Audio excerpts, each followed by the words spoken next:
자, 하나님의 말씀, 오늘은 구약성경 출애굽기 12장 11절에 있는 말씀입니다. 출애굽기 12장 11절 말씀, 우리 한 목소리로 하나님의 말씀을 받들어 읽겠습니다. 시작. 너희는 그것을 이렇게 먹을지니 허리에 띠를 띠고 발에 신을 신고 손에 지팡이를 잡고 급히 먹으라. 이것이 여호와의 유월절이니라. 하나님의 말씀입니다. 아멘. 이 시간 잠깐 기도하겠습니다. 성탄절을 하루 앞둔 대강절 넷째 주일, 오늘도 우리는 주님의 말씀 앞에 고개 숙였습니다. 지혜와 계시의 영께서 우리의 마음판에 하나님의 말씀을 잘 새겨지게 하여 주시고 남은 생에 살기에 충분한 힘을 이 시간 공급받게 하여 주시옵소서. 예수님의 이름으로 기도합니다. 아멘. 자, 지금 우리 대강절을 지나고 있는데요.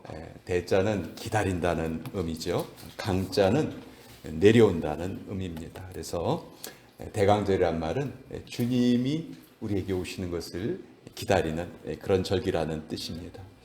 근데 여러분, 성격이 급한 사람일수록 기다리는 거 잘 못해요. 그렇죠?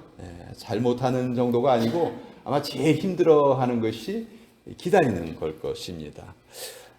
그런데요, 초대교회 1세기 때의 교회는요, 한마디로 정의하면 기다리는 공동체였어요. 그걸 어떻게 알 수 있냐면 초대교회 성도님들은 만날 때마다 하는 인사말이 딱 정해져 있었어요. 오늘 우리는 안녕하세요, good to see you again, 이런 식으로 인사하죠.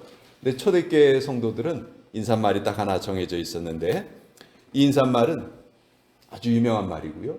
또 성경의 맨 마지막 구절이기도 해요. 성경의 맨 마지막 구절이 주 예수여 오시옵소서, 이 구절이거든요. 근데 이거를 헬라어 언어로는 마라나타 이렇게 말해요. 마라나타. 그래서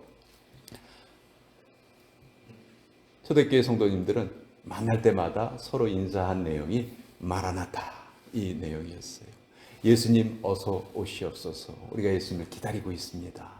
그런 뜻의 인사를 한 것이죠. 그러니까 예수님의 부활을 경험했던 제자들이 예수님께서 이 땅에 속히 오시기를 바라는 그 마음으로 모일 때마다 이 마라나타라는 말로 인사를 했던 거예요. 그리고 그들이 예수님을 기다리는 그 자세를 새롭게 할 수 있었던 것이죠. 기다림이 그들에게는 기쁨이었고 또 그들에게는 가장 큰 소망이었던 거예요. 자, 그래서 오늘 저는 이 말씀을 준비하면서 과연 우리는 예수님의 성탄 그리고 재림, 이것을 어떠한 태도로 우리 기다리고 있는가, 그걸 한번 좀 돌아봤으면 좋겠습니다. 우리는 해마다 대강절과 성탄절을 지키죠. 근데 이게 해마다 늘 지키기 때문에 자칫하면은 늘 반복이 되기 때문에 긴장이 풀릴 수가 있어요. 언젠가 주님이 다시 오실 테지만 그 날짜와 시간은 아무도 모른다. 성경이 그렇게 말씀하고 있죠. 또 그렇다고 해서 지난 2000년 동안 우리가 예수님이 다시 오시는 것을 계속 기다려 왔는데 아직 안 오셨잖아요. 그렇죠? 그러니까 또 속으로 이런 생각이 들 수도 있어요. 예수님 오신다고 했는데 도대체 언제 오시는 거야? 오시긴 오시는 거야? 하면서 마치 예수님이 오시지 않을 것처럼 그 예수님을 기다리는 그 기다림 자체를 거부해 버린다면 이것 역시 성경의 진리를 우리가 받아들이지 않는 큰 잘못이라고 할 수 있겠죠. 또 단지 기다림에만 집착하다 보면 그 원래의 의미를 잃어버릴 수도 있어요. 초대교회 성도들 중에서도 그런 일이 있었어요. 그냥 예수님의 재림의 의미를 제대로 알지 못하고 무조건 예수님 오시기만을 기다렸어요. 이들은 이런 생각도 했습니다. 아니, 얼마 안 있으면 예수님께서 이 땅에 오신다고 하는데 그럼 이 세상 다 끝나고 마는데 우리가 이런저런 세상 일에 엉유해서 살 필요가 뭐가 있어? 그러면서 아주 멋대로 사는 거예요. 그래서 신실한 마음으로 재림을 기다리는 성도들에게 아주 나쁜 영향을 끼치기도 했어요. 그래서 우리가 예수님의 재림을 기다려야 하는데 기다리되 가장 지혜롭게 또 잘 기다려야 되겠다. 그래서 저는 오늘 말씀을 통해서 우리가 어떻게 하면 예수님을 잘 기다릴 수 있을까? 가장 지혜롭게 기다릴 수 있을까? 그것을 저는 기다림과 서두름 이 두 단어로 표현을 하고 싶거든요. 그래서 그 대표적인 예를 구약 성경에 기록되어 있는 유월절 사건을 통해서 한번 여러분과 같이 알아보고 또 발견하기를 원합니다. 그래서 저는 오늘 이 말씀을 통해서 우리가 내일 맞이하는 성탄절이 3500년 전에 이스라엘 백성들이 유월절을 맞이했던 그 마음으로 내일의 성탄절을 맞이했으면 좋겠다 하는 그런 마음으로 또 이 말씀을 여러분과 함께 나눠보겠습니다. 자, 오늘 우리가 읽은 본문 출애굽기 12장은 유월절의 기원, 유월절이란 그 명절이 과연 어떻게 생기게 되었는가, 이것을 우리에게 알려주시는 내용이에요. 자, 유월절이란 말은 이스라엘 백성들이 애굽을 떠나는 날 밤에 있었던 사건에서 비롯됐습니다. 하나님께서 모세를 애굽 왕에게 보내시죠. 내 백성들이 지금 애굽 땅에 있는데 이들을 다 애굽 땅에서 내보내라. 그래서 그들을 가나안 땅으로 가게 해라. 이렇게 하나님의 말씀을 전했어요. 근데 바로는 이 말을 전혀 이 말에 주의를 기울이지 않습니다. 오히려 아주 건방을 떨면서 이렇게 모세에게 대답을 해요. 출애굽기 5장 2절에 보면 여호와가 누구이기에 내가 그의 목소리를 듣고 이스라엘을 보내겠느냐. 나는 여호와를 알지 못하니 이스라엘 백성들을 보내지 않겠다. 이렇게 모세에게 대답을 했어요. 자, 나는 여호와를 모른다. 이렇게 대답한 바로에게 그래? 그럼 내가 누구인지를 너에게 알려주마. 그래서 하나님께서 애굽에 9가지의 재앙을 내리셨어요. 그런데도 바로는 굴복하지 않습니다. 그래서 하나님께서 마지막으로 준비하신 10번째 재앙을 내리시죠. 우리가 너무도 잘 알고 있는 10번째 재앙, 애굽 땅에 있는 모든 장자들, 짐승의 첫 새끼들, 모든 초태생들이 처음 태어난 것들이 다 죽음을 맞이하는 그런 아주 비극이었어요. 정말 무시무시한 재앙이었죠. 사람이면은 장남이 죽는 거고 동물이면 첫 새끼가 다 죽는 거예요. 그런데 오직 이스라엘 백성들만큼은 이 재앙에서 제외가 되었습니다. 하나님께서 친히 이스라엘 백성들이 이 재앙을 피할 수 있는 방법을 알려주셨거든요. 그 방법이 무엇이었냐 하면 어린 양을 잡아서 어린 양의 피를 집에 좌우 설주와 인방에 발라라. 그 피를 발라라. 문틀에다가 어린 양의 피를 발라라. 그러면 여호와의 죽음의 천사가 집집마다 돌아다닐 때 그 피가 발려져 있는 그 집은 그냥 넘어가는 거예요. 넘어간다. 그래서 유월이란 말이 넘을 유자에 넘을 월자거든요. 넘어간다는 말이에요. 그래서 영어로는 패스오버라고 그러죠. 그래서 넘어가는 거예요. 출애굽기 12장 13절에 보면 내가 피를 볼 때 너희를 넘어가리니 재앙이 너희에게 내려 멸하지 아니하리라. 이스라엘 백성들이 사는 집에는 이런 것을 미리 알려주셨고 이스라엘 백성들이 이 방법대로 그대로 순종을 했기 때문에 이스라엘 백성들의 장자는 하나도 죽지 않았던 것이죠. 자, 하나님께서는 이렇게 첫 번째 유월절을 어떻게 지켜야 되는지를 알려주시면서 또 이스라엘 백성들에게 해야 할 일을 또 덧붙여서 알려주셨어요. 오늘 우리가 읽은 그 내용이에요. 그 밤에 그 어린 양의 고기를 불에 구워서 무교병과 쓴 나물과 아울러 먹되 아침까지 남겨두지 말고 남은 것은 다 불에 태워라. 그리고 너희가 그 음식을 먹을 때 이렇게 먹어라. 너희는 그것을 이렇게 먹을지니 허리에 띠를 띠고 발에 신을 신고 손에 지팡이를 잡고 급히 먹어라. 하나님이 우리 체하면 어떡하려고 급히 먹으라고 하실 거예요. 음식을 먹는데 급히 먹어라 이렇게 말씀하세요. 이거는 조급함이 아니에요. 조급함이 아니고 긴박함을 뜻하는 겁니다. 아주 중요한 일이 지금 일어날 것이다. 그것을 하나님께서 알려주시는 거죠. 허리에 띠를 띠고 발에 신을 신고 지팡이를 잡고 먹어라. 이 말은 어디든지 언제라도 떠날 수 있는 준비를 갖추고 먹어라 이런 말이죠. 애굽을 떠나라는 명령이 떨어지면 그 순간 즉시 떠나야 되거든요. 근데 그 명령이 언제 떨어질지 모르는 거예요. 그러니까 그 명령이 떨어지기를 기다리면서 음식을 급히 먹고 있는 거지. 자, 이렇게 유월절, 첫 번째 유월절을 통해서 우리가 알 수 있는 모습은 하나님의 기적, 애굽을 떠나게 해주시는 하나님의 기적을 기다리면서 또한 한편으로는 그 기적을 기다리면서 음식을 아주 급히 먹는, 긴박하게 먹는 그런 모습이 이 첫 번째 유월절에 나타나 있는 거예요. 그러니까 기다림과 서두름이 이 첫 번째 유월절 안에 공존하고 있었던 것이죠.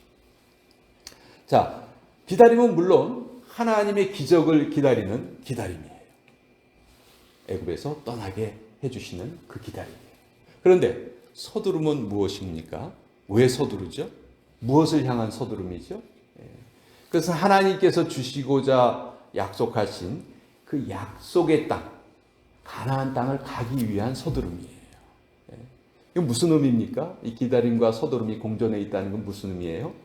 하나님의 약속하신 그 가나안 땅을 향해 나아가고자 하는 그 움직임, 그 서두름과 긴박함이 없이 기다리는 유월절은 아무 의미가 없다. 그걸 우리에게 알려주시는 거예요. 유월절에는 하나의 영적인 목표에 기적에 대한 기다림과 또 그것을 향해 가는 서두름이 함께 공존해 있었다는 거예요. 저는 오늘 우리가 똑같은 상황이라고 생각을 합니다. 우리가 성탄절을 해마다 기다려요. 그렇지만 이 땅에 하나님의 나라가 이루어지기를 위해서 서두르는 그런 긴박한 모습이 없이 그저 세상 사람들하고 똑같이 하나의 공휴일을 기다리듯이 그렇게 기다린다면 사실 우리의 기다림도 아무런 가치가 없다고 할 수 있겠죠. 게으름에 불과할 뿐이다. 전 그렇게 생각을 해요.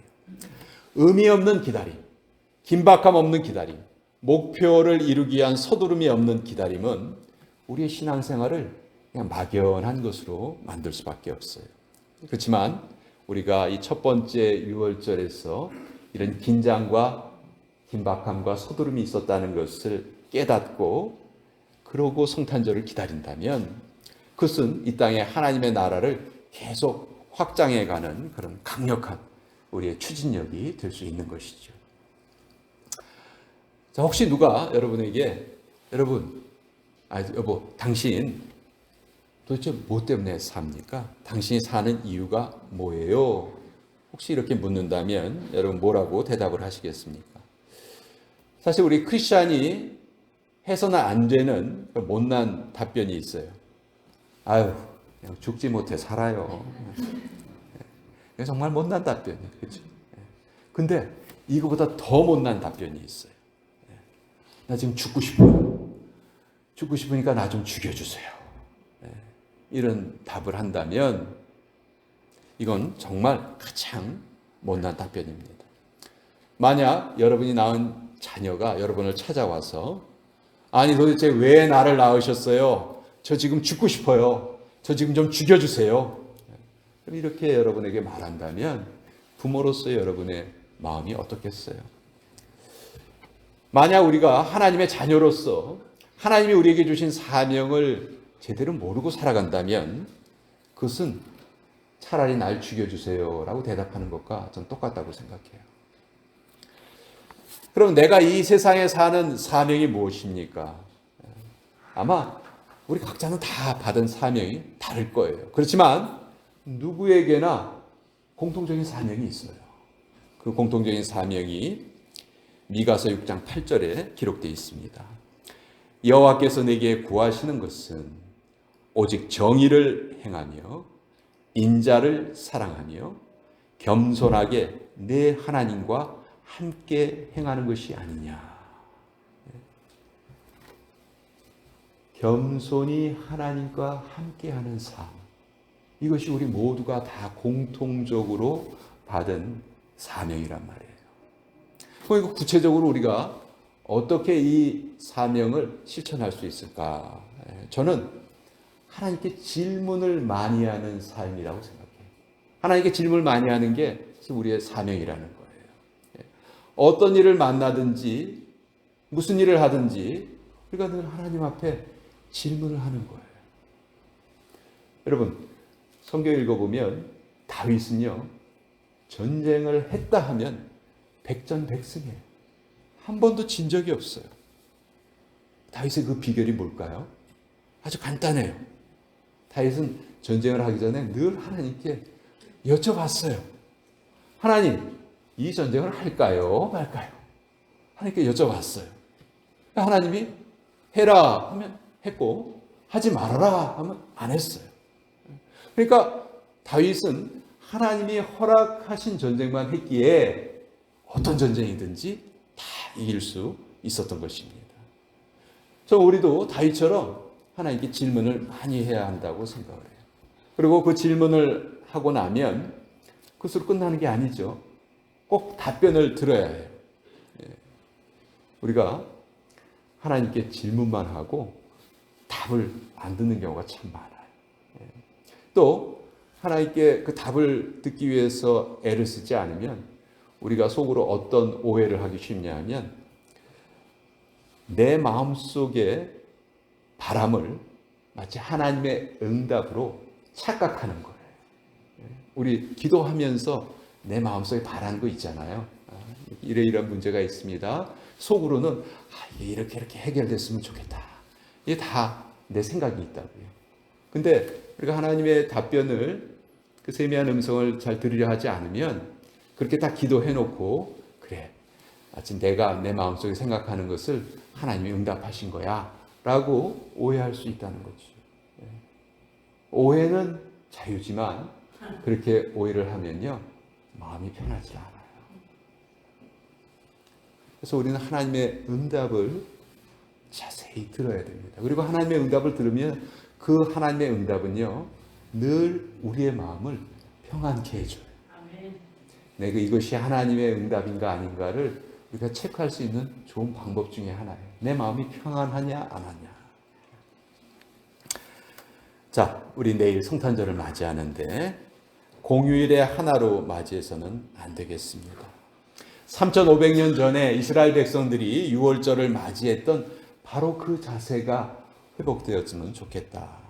기다림과 서두름이 우리 성탄절을 맞이하는 자세에도 함께 있어야 되겠다.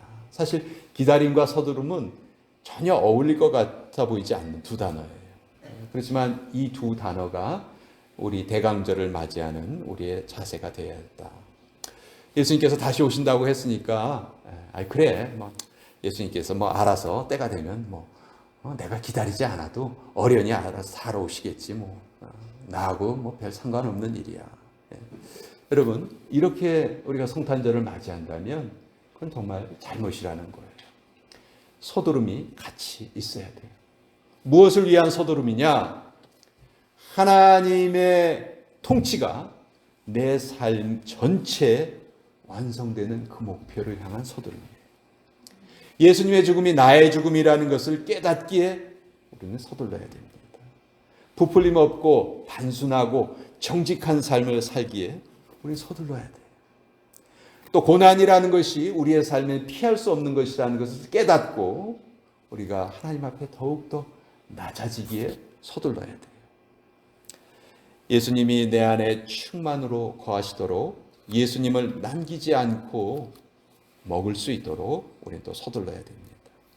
이 세상에 대한 잘못된 미련을 버리기 위해서 그것을 내던지기 위해서 또 우리는 서둘러야 돼요.